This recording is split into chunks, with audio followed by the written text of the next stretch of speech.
So the endless game of chase me, Molly and Mabel out. There's Molly, and inevitably, not always, but normally coming up behind. I think Molly's quite a thug really, and Mabel's Jack Russell. She likes to keep an eye on Molly so she can get the better of her. Believe me, Mabel the Jack Russell is top dog. All right, darling, come on then. And lovely to see them out enjoying the fresh air and the fresh country, the fresh countryside. And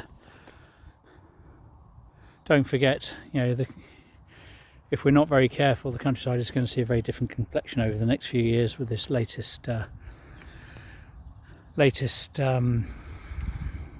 budget from the Labour government, which really is not going to bode well for hereditary, generational family farms. Anyway, hopefully people will find ways to deal with it, and I'm sure there are ways to deal with it. And it does seem such a shame that families have looked after 4 or 5 generations and more, and way more, and respected and looked after the countryside and actually maintained the countryside and kept it all going, because otherwise this lot would become a wasteland otherwise, and needs careful and careful looking after and attention, so that we can all, and all these people here can enjoy it too, and we can all enjoy the footpaths. I mean, they're very nicely put new gates in and everything, and people are trying to do their bit and then they get nailed on the other side. But anyway, that's it is. I don't really understand politics, luckily for you lot.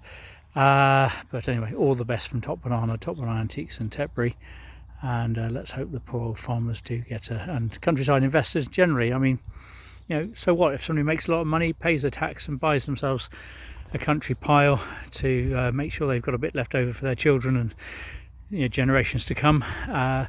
I know there's a local fellow to where I live, and they've bought a big estate, which is one of these proper estates with a little village attached to it, and they have spent hundreds of thousands, if not millions, redoing all the fences, planting trees. Yes, I'm sure they get some grants, but my God, they spent some money, and a big pheasant shoot. And I doubt if the pheasant shoot actually makes money, but they really have ploughed it back into the local economy, and of course kept the local economy going. Anyway, just my personal opinion, not necessarily the opinion of Top Banana Antiques in Tetbury.